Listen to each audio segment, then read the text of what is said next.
All right, so we've output using After Effects to bring out each of our TIFF sequences into video files. Now we can compile those video files and any other music, sound effects in Adobe Premiere. So if this is new to you, I'll just quickly discuss what we're seeing in front of us here. I'm going to go to Windows and go to Workspaces and go to Editing. So now we have something like this that appears on our screen. Left-hand side here is our project, and I've already imported some of those movies. And on the right side here is our timeline, and this is our source, and this is what the timeline sees. And program 1, and this is 1 here. So I named this sequence, I think it's called sequences. Yeah, see, it's called sequence 1. So you probably want to rename this, that way when you hit Control M or export the video, it won't show up as 1, but actually the name of your movie file that you'll be handing in.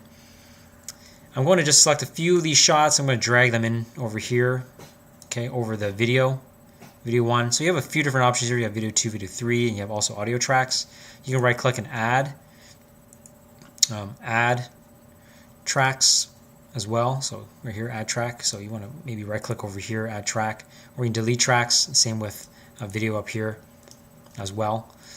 So you can see here, this is the shot sequence right there. And if you decide that you want to, zooming in is plus minus on the keyboard, but you decide that you want to cut some stuff, which again is not ideal because you've went through the hassle of rendering in Maya, and that took forever.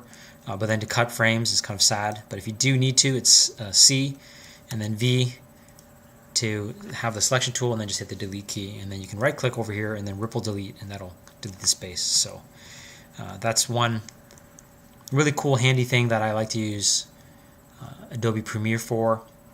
Also, there is under effects, and if you go to video transitions, you can add some dissolves. So we can do a cross dissolve between shots where we go like something like this, and I'm not sure, yeah, insufficient media.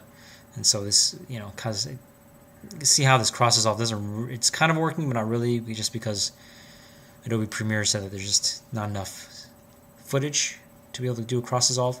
Otherwise, you go to a dip to black. Let's say you want to fade that in. So you do a fade in like this. So that's pretty handy. The titles are up here, so you can create a new title. Default still, default roll, default crawl. Just keep things simple. Default still is great, and this is where you can bring in your titles and your credits. You can name it. Here's the width and the height, 24 frames per second. Hit OK, and then this will appear. And this is where you'll type in whatever you want to have here. So the name of the title could be my film, I don't know, and your names. And then we hit, here's the different options for the titles, and properties, fonts, things like that. And then once I hit X, if I go back to my library, there's my title 3, and since I didn't name it, and then I can just bring that in over top. Ideally, you probably don't want that over top. And then you can also go to the very edge and either make it longer or shorter for the duration. We want it to sit for at least 3 seconds, so if it's got a title, 3 seconds, credits, 3 seconds. It depends on how many people or how many sources that you maybe took models from, etc., etc. So this might be a little bit longer if you end up having multiple, let's say, slides. I'd say each slide should be about 3 seconds in length. So from there, once you're happy, I only have 4 shots in this sequence, but let's say I'm done with this, Control M, same shortcut key, otherwise it's File, and Export Media, and this export setting shows up down here. If you want to set the range in terms of what you render out, it shouldn't be what you need, but that's there. You want the format to be QuickTime, but otherwise H.264 is a lot easier. And as you see how the match source, frame rate is 24, and here's the target bitrate. This is probably the only thing that you'll need to change if you need to at all, but 10 is usually ideal. But if you really want to have a smaller file size with lower quality compression, then you can see the difference. So you can see it went from 21 to 7. Otherwise, ideally, probably 10 is totally good. Output name there, and then you can hit export. Otherwise, if you queue, it'll open up the Adobe Media Encoder. Then you can close Premiere Pro. But otherwise, I probably wouldn't mess with the encoder.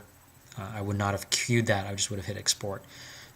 The rendering Premiere probably a little bit longer than After Effects, but cumulatively, I'd say that After Effects, because you got 10 or 15 shots, will end up being longer than what Premiere Pro will take to export the video. So again, it's pretty straightforward. You can also look at the WAV files like here by dragging this, and then you've got the keyframes here, so you can go to different keyframes. You can change the volume of certain things. So here's like a audio clip here, just to show you for example, and you can see I can decrease or increase the volume. I can insert a keyframe, so there's a keyframe there. I can insert a keyframe here, and then I go to the previous keyframe and kind of do a fade in, for example, or a fade out. Right now I've set it to mute, but that's how you can edit audio pretty easily. And again, because you have music, sound effects, maybe voiceover, you will probably have a pretty long list of audio tracks here.